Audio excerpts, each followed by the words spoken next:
Sahraa jedhamti. Soomaaliyaa naannoo Puntlandiitti garee kubbaa miilaa dhiiraa leenjifti. Kun waan naannoo kanaatiin beekamne.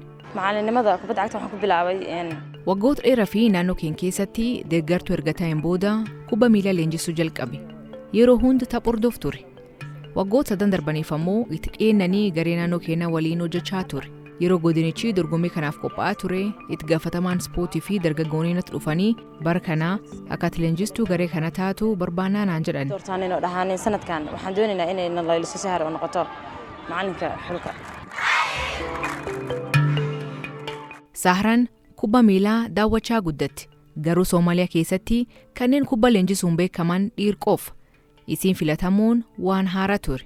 Wallaahi walaalmii wax caqabada kala. Jalqaba irratti qormaanni namoota namoonni dubartiin akkamiin dargaggoota waliin oolti jedhanii mamu. Akkamitti isaan leenjisuu dandeetti jedhanii gaafatu ture. Wax caqabada aan kala kulmay ma jirto. Kanneen ogummaa isii shakkan turanillee hojiin isii itti fuufi. Qofku markuu kubadda jecel yahay ma taqaanaa. Namni kubbaa jaalatee galmi isaanii ga'uu fi waan barbaadam kamuu hin godhu. An kubbaa waan jaaladhuuf bikiyyaaf gumaachuu barbaade. Murteessituullee ta'uu barbaade ture.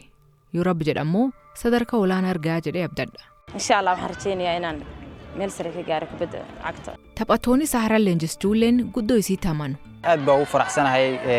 Isheen leenjistuu keenya ta'utti baay'ee gammanneerra. Waan habdanne ture. Leenjistoota biroo irraa adda. Keessattuu akkaataa hawaasa waliin wal qunnamtu irratti.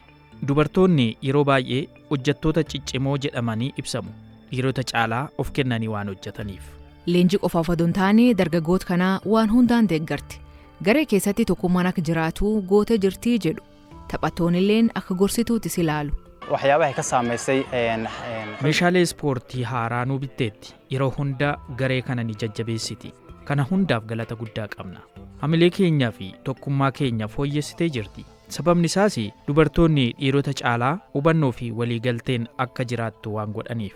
Karaa baay'eedhaan dargaggoota kanaa fi akka gaggeessitu qofaa osoo hin taane akka haadhaa ta'uudhaan akka gaariitti akka waliin hojjennu nu gargaarteetti. Waxaa la dhihi karaa booskii maamulnimada way ku jidhaa waliw dhalinyarada badi balaayarada ay guri ku xareysan yihiin waana loo baahan yahay qof dumar ah oo xagga nolosha hoose ka warhaysa marka taasaan is leeyahay halkaas ay naga caawisay. Seenaa keessatti Soomaaliyaan kubbaa miilanii guddoo beekamti. Garuu carraan dubartoonni ispoortii kan keessa qaban daangeffamee jira. Leenjistoota fi murteessonni dubartoota ta'an tokko lama. Dubartoonni kubbaa miilaa kan taphanneef ammoo dhiibbaan erga'uu cimaa. Sahraan kan hundumaa mo'attee dhiirota leenjisuun abdii guddaa dubartootaaf oora.